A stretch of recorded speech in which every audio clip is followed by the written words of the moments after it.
Hello students, जैसा कि आप सभी को पता है कि हम क्या कर रहे थे, अभी तक ओवरहेड कर रहे थे। ओवरहेड का मेन टॉपिक हमने कर लिया है क्या, ओवरहेड का collection, classification, allocation, apportionment, absorption, है ना। तो इसी के बीच में कैपेसिटी भी एक बहुत ही बुरा टर्म है जो हम इसमें यूज़ करते हैं। ठीक है, कैपेसिटी किसे कहते हैं? जैसे कि आप सभी की कैपेसिटी कितनी है पढ़ने की, है ना। हमने एक बिजनेस स्टार्ट करना है, ठीक है। तो हम कहते हैं आपकी कैपेसिटी कितनी है, मतलब कि आपके पास कितने रिसोर्स हैं कि आप इतनी प्रोडक्शन करेंगे, इतना बिजनेस चलाएंगे, ठीक है। ऐसे ही एक बिजनेस में कैपेसिटी का मतलब क्या है, उसके पास कौन कौन से रिसोर्स है, उसके पास ह्यूमन पावर कितनी है, उसके पास फाइनेंशियल पावर कितनी है, इंटेलिजेंसी कितनी है, ठीक है। तो ये सारे फैक्टर इंपॉर्टेंट होते हैं, इन सभी को हम कहते हैं कैपेसिटी। ठीक है, कैपेसिटी कितनी है। तो ये आपको मैंने बस इस वीडियो में मैंने आपके साथ यही डिस्कस करना है कि हम इसका मतलब क्या है कैपेसिटी का। कैपेसिटी होती है कि हमारे पास प्रेजेंट रिसोर्स फैसिलिटी कितनी है, ठीक है। मैं कहती हूँ मेरे पास इतना सब कुछ है, तो वो मेरी कैपेसिटी है, ठीक है। जैसे कि the ability of a factory to produce with the present resource and facility, जो भी उसके पास प्रेजेंट रिसोर्स है विच इट कुमारी, इसको क्या कहते हैं हम, कैपेसिटी ऑफ ए फैक्ट्री। जो भी है हमारे पास उसको हम कहते हैं कैपेसिटी में। यदि फैक्ट्री के पास 300 एक मशीन है, वो एक दिन में 300 यूनिट बनाती है। एक मशीन है, कंपनी के पास एक ही मशीन है, वो 300 यूनिट बनाती है, तो हम कहेंगे कंपनी की कैपेसिटी कितनी है यूनिट बनाने की, एक दिन की 300 यूनिट्स है। हो गया, एक कंपनी की कैपेसिटी एक दिन में कितने यूनिट्स बनाने की है, 300 यूनिट्स की है, ठीक है। और जो हमारी जो कैपेसिटी है हम बहुत ढंग से प्रेजेंट कर सकते हैं। हम मतलब कि ऐसा नहीं है कि एक स्पेसिफिक कंसेप्ट ही है, इसको हम बड़े ढंग से in the term of unit of products हम कहते हैं 500 यूनिट बना सकते हैं। इस टाइप से भी हम कैपेसिटी को प्रेजेंट कर सकते हैं। हम कहेंगे हमारी प्रोडक्शन आवर इतना है, हम इतने घंटे प्रोडक्शन कर सकते हैं, ये भी हमारी कैपेसिटी है। और हम इन रुपीज़ में भी, वैल्यू इन रुपीज़ में भी हम एक दिन में 5 लाख का सामान बना सकते हैं, ये हमारी कैपेसिटी है, ठीक है। इसका मतलब ये कैपेसिटी को हम यूनिट में भी प्रेजेंट कर सकते हैं, आवर्स में भी प्रेजेंट कर सकते हैं, वैल्यू में भी प्रेजेंट कर सकते हैं।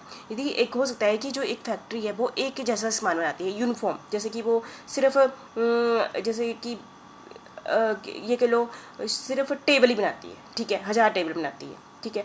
तो इसको किस टाइप से हम कहेंगे, हम कहेंगे इतने यूनिट्स बनाती है। हो सकता है कि कोई कंपनी बहुत वैरायटी की चीज़ें बनाती है, ठीक है, डाइवर्स नेचर की बनाती है, तो उसके लिए हम उसको एक्सप्रेस करने के लिए अलग अलग यूनिट्स यूज़ करेंगे। किसी के लिए लीटर यूज़ करेंगे, किसी के लिए नंबर यूज़ करेंगे, ठीक है। ये डिपेंड करता है कि अलग अलग किस टाइप का है। Where the product are diverse nature, अलग अलग टाइप का, जैसे एक ही कंपनी बहुत टाइप का सामान बनाती है, expression different physical units. The capacity में भी expression term of production hour, हम कैपेसिटी प्रोडक्शन आवर यदि बाई चांस ये एक चीज़ और मैंने आपके साथ डिस्कस करनी थी, प्रोडक्शन आवर, ठीक है। ये हो गया।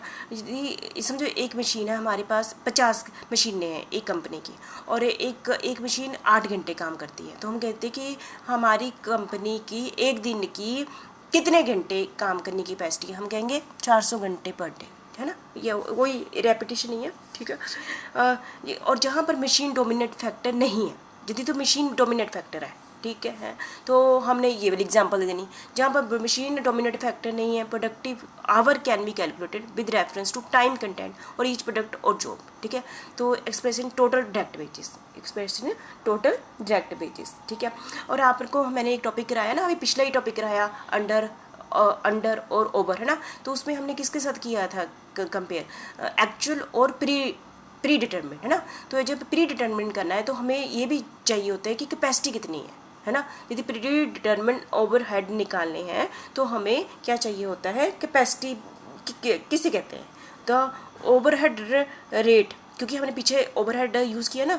तो overhead rate will very different type of the capacity. Overhead rate जो हमने बोला ना कि बड़े टाइप के होते हैं, ये भी चेंज हो जाता है यदि कैपेसिटी अलग अलग होगी। अलग अलग कैपेसिटी पर ओवरहेड रेट अलग अलग होंगे, जैसे कि नॉर्मल पर अलग होंगे, एक्सपेक्टेड पर अलग होंगे, है ना।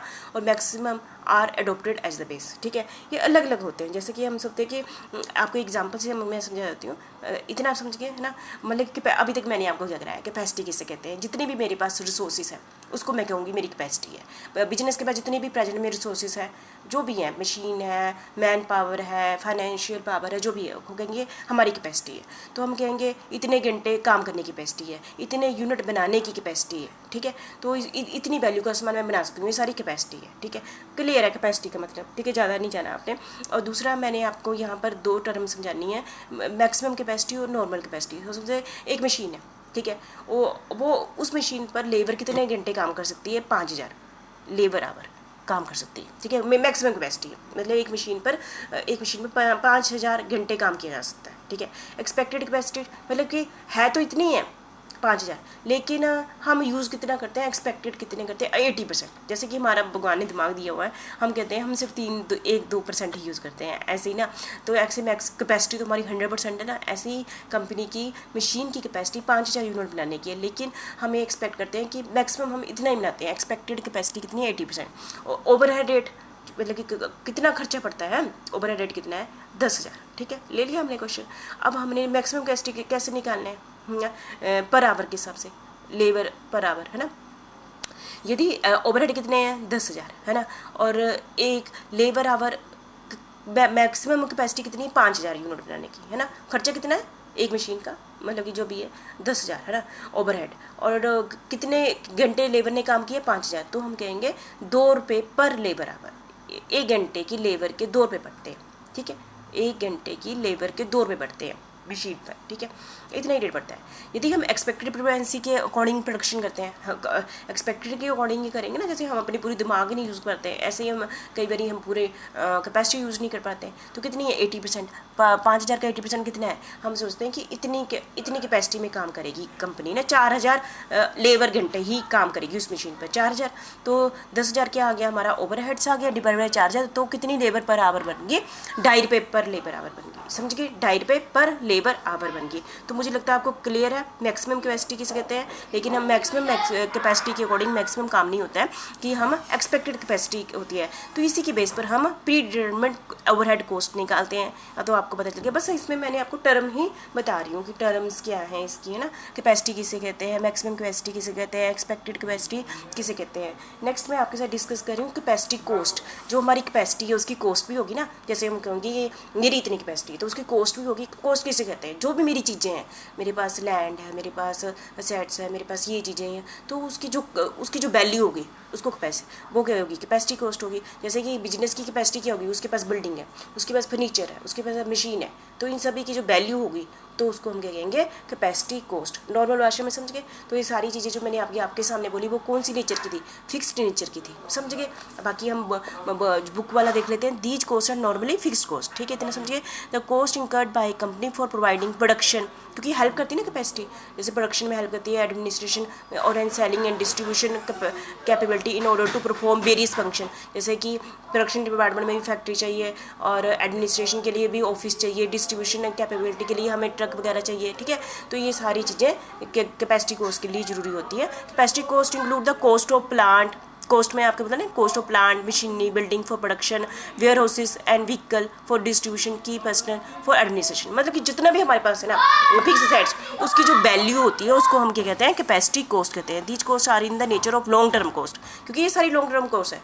जैसे कॉस्ट है, जैसे मशीनरी भी, प्लांट भी, बिल्डिंग भी, ये सारी कौन सी है, long term cost, and are incurred as a result of planning decision. और ये सारी किसका रिजल्ट होता है कि ये हमें प्लानिंग लेने में बड़ी हेल्प करती है। जैसे फिक्स कॉस्ट का तो हमारी कॉस्ट अकाउंटिंग में बहुत बड़ा रोल है। तो कैपेसिटी कॉस्ट क्या है, ये फिक्स कॉस्ट है, ठीक है। मतलब कि सभी जो भी हमारे पास है उसकी कॉस्ट को हम कैपेसिटी कॉस्ट कहते हैं। तो इस वीडियो में मैंने आपको क्या कराया, कैपेसिटी किसे कहते हैं, मैक्सिमम कैपेसिटी किसे कहते हैं, एक्सपेक्टेड कैपेसिटी किसे कहते हैं, कैपेसिटी कॉस्ट किसे कहते हैं। बस आपने टर्म सीख ली, बस हो गया आपका। बाकी मैं आगे नेक्स्ट कराती हूँ। Thank you very much.